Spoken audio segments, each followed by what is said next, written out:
Bienvenidos a la segunda sección de nuestra serie, No todo el que me dice Señor, Señor. Decíamos que el levantarse de Cristo, que es cuando se da esta situación, después de que Él se levanta, es alusión a la conclusión del ministerio intercesor de Cristo en el santuario celestial, en el lugar santísimo. Es lo que da lugar a que Cristo pase de mediador, de intercesor, a rey. Y es lo que da lugar también a que ocurra entonces la segunda venida de Cristo. Estábamos por leer algunos textos más en esa línea, además de Salmo 44, 26. El Salmo 102. El Salmo 102.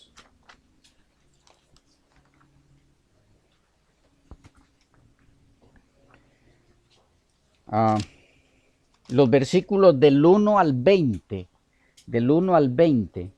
tienen varios elementos que se juntan para darnos un contexto un poquito más amplio de este episodio. ¿Cuál episodio? Cristo levantándose, dejando su lugar como mediador para tomar su lugar de rey, para venir por sus hijos que están pasando la angustia cual nunca hubo desde que hubo gente. Van a ver diferentes elementos de eso, de esos puntos en estos versículos. Los versículos del 1 al 11 lo que describen es prácticamente la experiencia que el salmista profetizó de los que han de pasar por ese tiempo, solo que lo hace en forma personal él. Veamos, dice Salmo 102 del 1 en adelante. Jehová, escucha mi oración y llegue a ti mi clamor. No escondas de mí tu rostro en el día de mi angustia. Él está colocándose en aquel tiempo. Inclina a mí tu oído. Apresúrate a responderme el día que te invocaré. Porque mis días se han consumido como humo y mis huesos cual tizón están quemados. Mi corazón está herido y seco como la hierba, por lo cual me olvido de comer mi pan. Por la voz de mi gemido, mis huesos se han pegado a mi carne. Soy semejante al pelícano del desierto. Soy como el búho de las soledades. Velo y soy como el pájaro solitario sobre el tejado. Cada día me afrentan mis enemigos. Los que contra mí se enfurecen, se han conjurado contra mí, por lo cual yo como ceniza a manera de pan, y mi bebida mezclo con lágrimas. A causa de tu enojo y de tu ira, pues me alzaste y me has arrojado. Mis días son como sombra que se va, y me he secado como la hierba. David, aunque está describiendo asuntos personales, lo está haciendo en forma simbólica y profética, describiendo a ese grupo de personas que pasarán por esa angustia.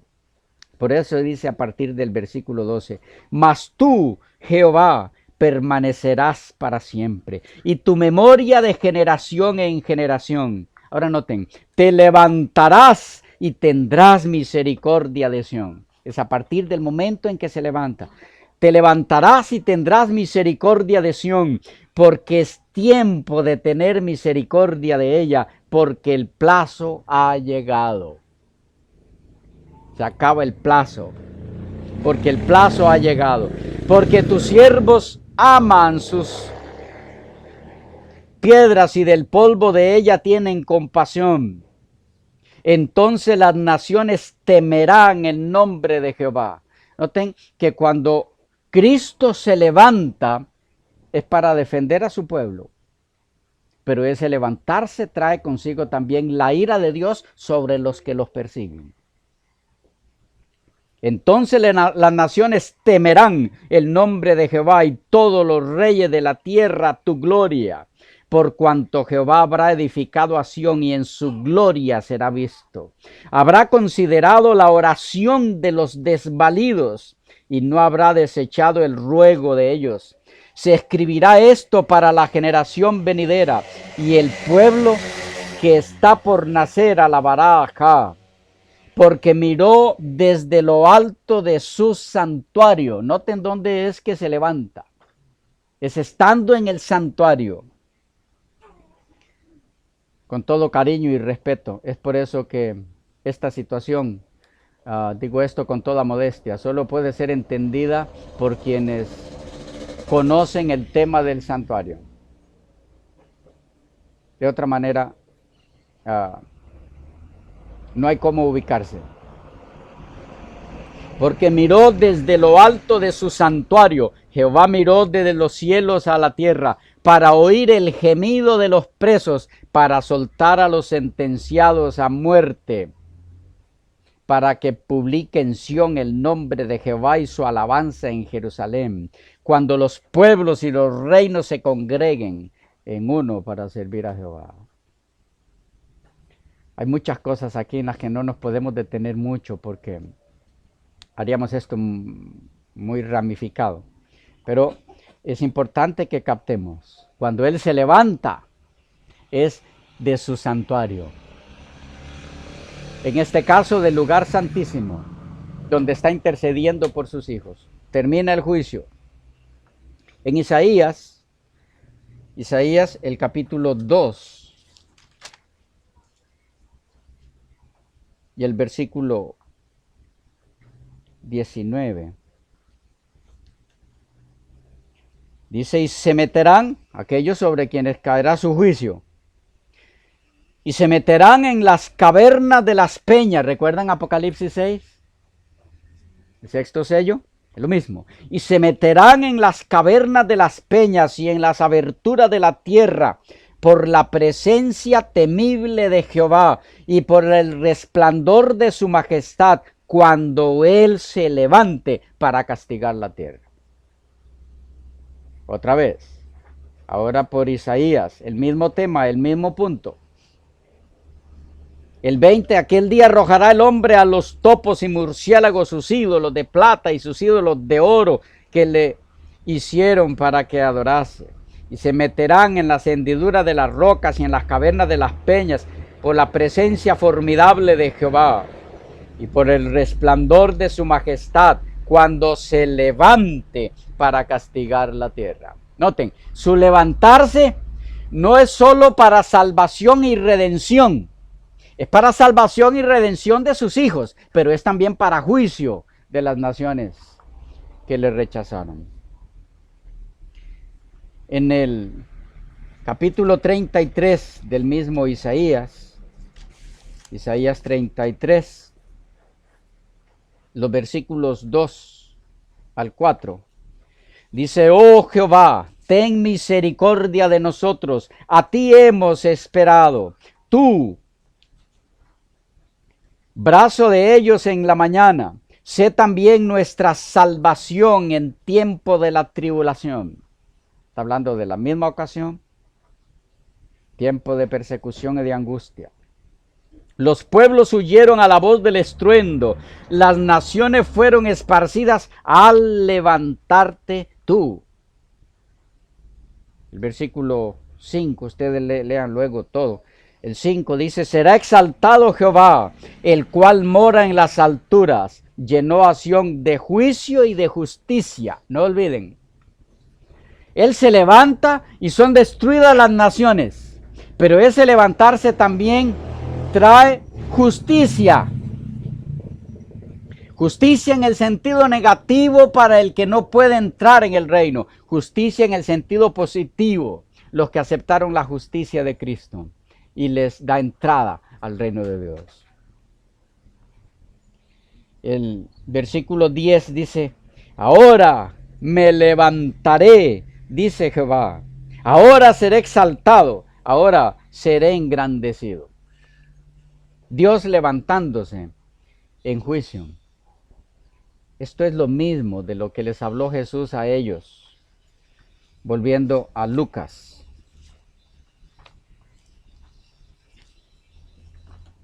Lucas 13.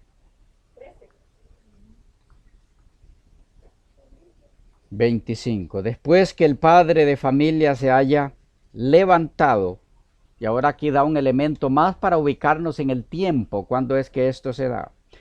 Se levanta, pero en ese levantarse de él, o ese levantarse de él hace que ocurra otra cosa. Dice, después que se haya levantado y cerrado la puerta. Él se levanta y una puerta se cierra. ¿Qué puerta? La puerta de la gracia, la puerta de la misericordia.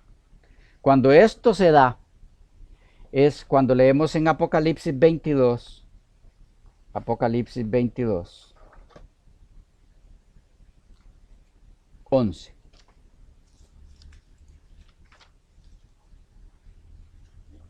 El que es injusto, sea injusto todavía. El que es inmundo, sea inmundo todavía.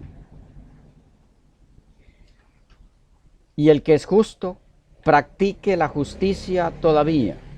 Y el que es santo, santifíquese todavía. Estamos hablando aquí del momento en que se cierra la puerta de la gracia de Dios para el ser humano. Es cuando Cristo se levanta, la puerta se cierra. La puerta de la gracia está abierta mientras Cristo está sentado en juicio intercesor por sus hijos.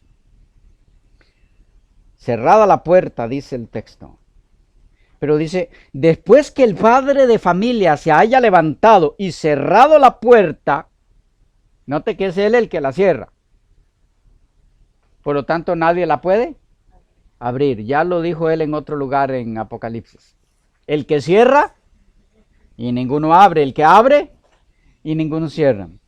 Pero después de que el padre de familia se haya levantado y cerrado la puerta, dice entonces, y estando fuera, empecéis a llamar a la puerta, diciendo, Señor, Señor, ábrenos.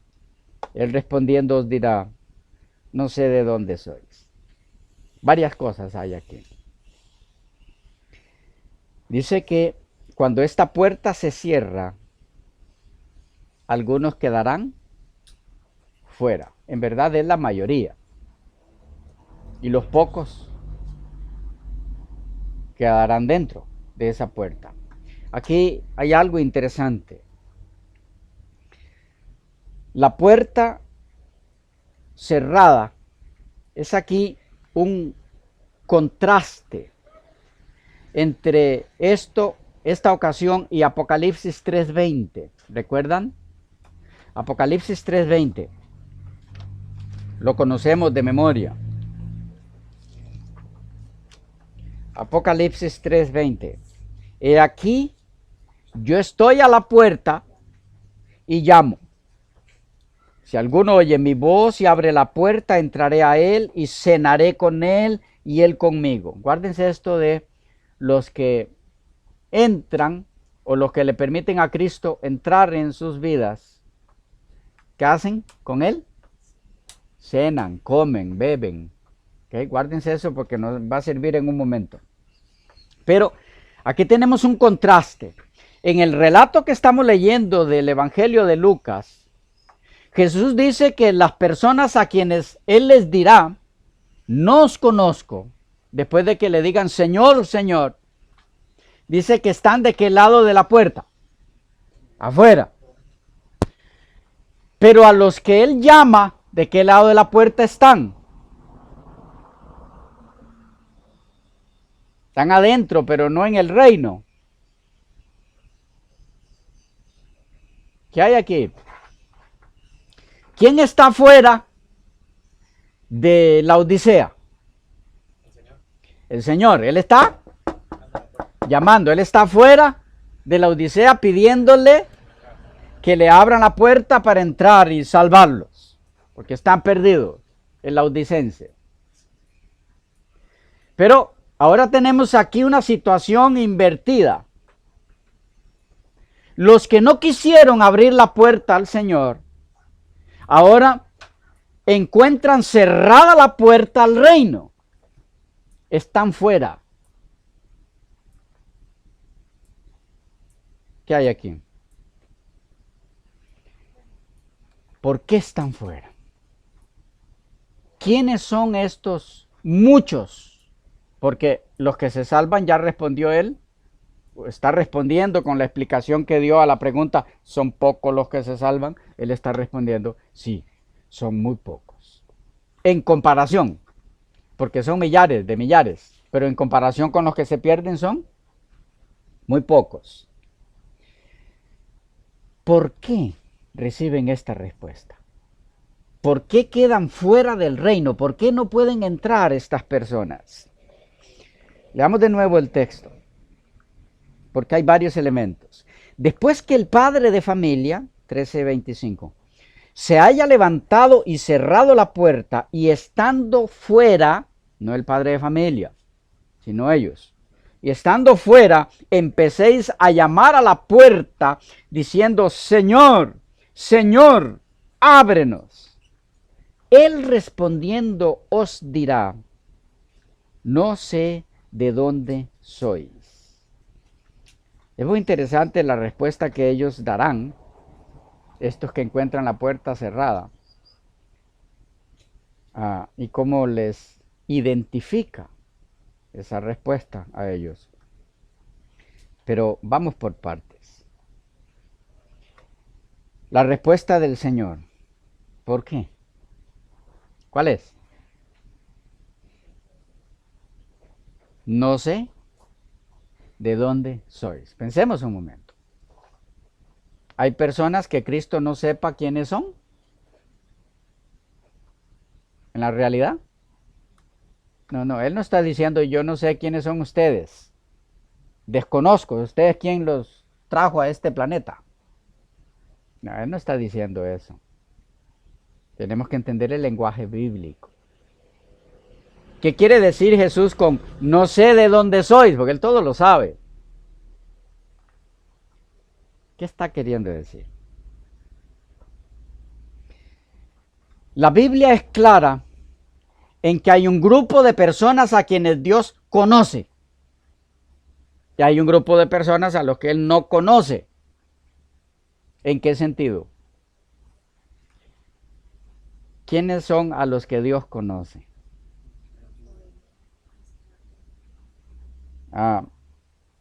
Esta frase, no sé de dónde sois, vuelve a aparecer solo en 2 ocasiones en la Biblia, o aparece en otras 2 ocasiones. En Mateo 7:21, y esto nos da luz sobre qué quiere decir con esto de no sé de dónde sois. Mateo 7:21 en adelante. Dice, no todo el que me dice, Señor, Señor, entrará en el reino de los cielos, sino el que hace la voluntad de mi Padre que está en los cielos. Y allí empezó Jesús a explicar quiénes son aquellos a los que Él conoce. Y por ende, quiénes son a los que no conoce. Dice, el que hace la voluntad de mi Padre que está en los cielos es el que entrará. 22. Muchos, noten, es el mismo tema. Muchos, la mayoría, muchos me dirán en aquel día, Señor, Señor, ¿no profetizamos en tu nombre y en tu nombre echamos fuera demonios y en tu nombre hicimos muchos milagros? Y entonces les declararé, aquí está la frase otra vez, nunca os conocí, apartaos de mí, hacedores de maldad. Tenemos este relato y el otro lo tenemos en Mateo 25. Ya vamos a volver sobre este. Mateo 25, que es el otro lugar donde se menciona la frase. Mateo 25, versículos 10 al 12. Pero mientras ellas iban, las vírgenes imprudentes, las que se pierden, pero mientras ellas iban a comprar, vino el esposo. Y las que estaban preparadas entraron con él a las bodas y se cerró la puerta. ¿Ven? El mismo tipo de lenguaje. Después vinieron también las otras vírgenes diciendo, Señor, Señor, ábrenos. Mas él respondiendo dijo, de cierto os digo que no os conozco. Es lo mismo. Ahora bien, ¿quiénes son estas personas a las que Jesús les dice no los conozco? ¿Ustedes de dónde son? ¿De dónde vienen? No sé de dónde sois. ¿Quiénes son? Es importante que captemos quiénes son los que dicen Señor, Señor. Y que Jesús no acepta de ellos esa expresión. ¿Quiénes son? Lucas 6, el versículo 46 nos lo explica. ¿De quiénes es? De quienes él no acepta el Señor, Señor. Lucas 6, 46. ¿Por qué me llamáis Señor, Señor, y no hacéis lo que yo digo? ¿Vamos captando? ¿Quiénes son los que reciben esa respuesta? ¿Por qué me decís Señor, Señor, si yo no los conozco? En el 15:14 del mismo Lucas 15:14.